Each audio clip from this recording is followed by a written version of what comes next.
Deuxième journée du Tour de Corse WRC. Sébastien Ogier, toujours en tête de la course, creuse l'écart et Sébastien Loeb assure le spectacle. Ce sont les faits marquants de cette journée. Nous les évoquerons dans un instant avec Xavier Pierre-Lovisi en direct d'Île-Rousse. De la place à notre page spéciale consacrée au Tour de Corse. Sébastien Ogier impose sa place de leader et Sébastien Loeb, qui a repris la compétition après sa sortie de route avec 21 minutes de pénalité, assure quand même le show. Xavier Pierre-Lovisi, vous êtes en direct du parc de regroupement à Île-Rousse. Il y avait encore du beau spectacle aujourd'hui dans le Cap. Absolument, Delphine. Comme hier, les acteurs du Tour de Corse ont fait chanter la cavalerie. Les virtuoses du mondial ont roulé sans calcul, fait le spectacle, joué les funambules, c'est vrai, sur un terrain qui est sec, donc propice à l'attaque. Ce jeu, Sébastien Loeb et Sébastien Ogier, pour des raisons différentes, se sont montrés à leur avantage. Une journée donc spectaculaire, comme nous le commente Pascal Pmier, en compagnie de Guillaume Leonetti. Il esquisse un sourire, Sébastien Loeb. Il esquisse seulement car la déconvenue d'hier, la nuit, ne l'a pas effacé. C'est clair que déjà le temps dans la première, j'avais compris que c'était possible de se battre avec les autres. Donc après, faire une erreur comme ça tout de suite dans la 2, c'était bien frustrant. Et puis voilà, on a la confirmation aujourd'hui.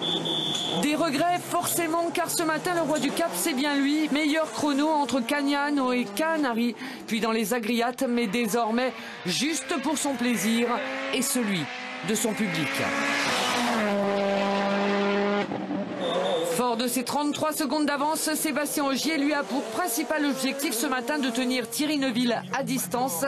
En ligne de mire, un sacre sur ce Tour de Corse 2018 bien sûr. Et surtout, consolider son avance au classement du championnat du monde. Alors il gère, enfin, à sa manière. Ce matin, j'étais pas dans un mode full attaque. C'était encore de la gestion en mode rapide quand même. Mais c'est sûr que c'était pas le même niveau d'attaque qu'hier. Et c'est bingo quand même, car Thierry Neuville a été distancé un peu plus, spécial après spécial. 41 secondes de retard à mi-parcours malgré une prise de risque, de conscience aussi. Si vraiment je commence à vraiment prendre trop de risques, il va falloir passer au championnat. On est passé quand même près quelquefois, que ce soit hier ou ce matin. Et voilà, on a joué un peu avec le feu. J'espère qu'on évitera ça un petit peu cet après-midi.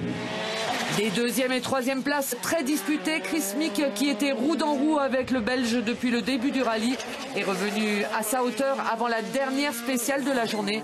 Désormais, seuls Tanak et Lapi pourraient espérer encore bouleverser ce classement. Sébastien Loeb, trop loin lui depuis sa faute hier, engrange les chronos et 1 et 2 et 3 temps scratch aujourd'hui. Alors, au moment où je vous parle, les principaux acteurs en ont terminé avec la 10e et dernière épreuve chronométrée du jour, en l'occurrence celle de Neuville.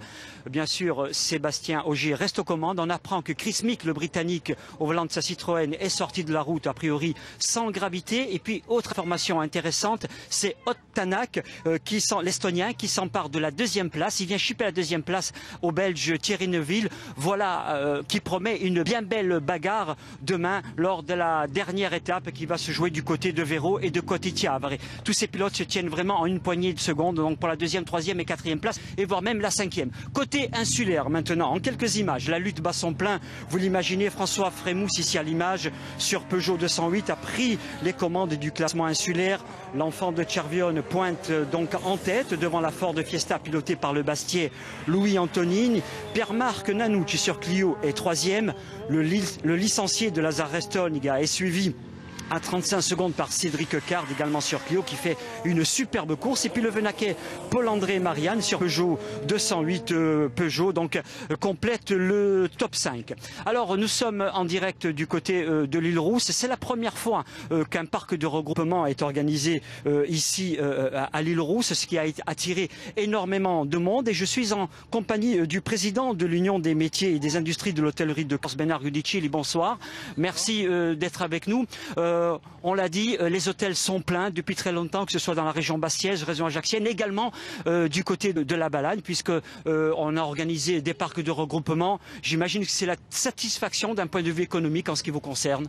Bien sûr, un événement comme celui-ci apporte énormément d'un point de vue économique. En plus, cette année, Pâques était très tôt. Et cet événement comme celui-ci donne vraiment le démarrage d'une saison avec une météo en plus très clémente et une fréquentation très très bonne, que ce soit dans les hôtels ou dans les restaurants, dans le parcours et autour du parcours de ce Tour de Corse. Le tourisme et le sport, un secteur en plein essor dans le monde. En Corse, où en sommes-nous?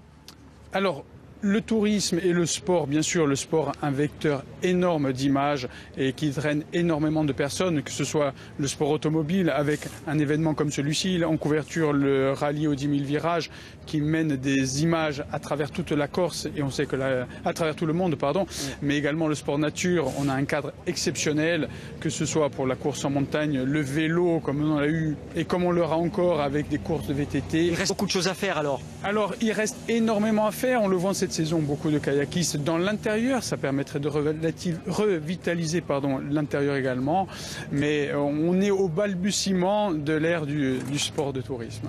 Absolument, donc ce n'est pas seulement le tourisme lié à l'événement, mais aux activités, et Dieu sait qu'il y en a beaucoup. Merci Bernard Gudiciel. Voilà donc la suite du Tour de Corse, c'est pour demain, 3e et dernière étape. Bonsoir. Merci Xavier, merci aux équipes de France.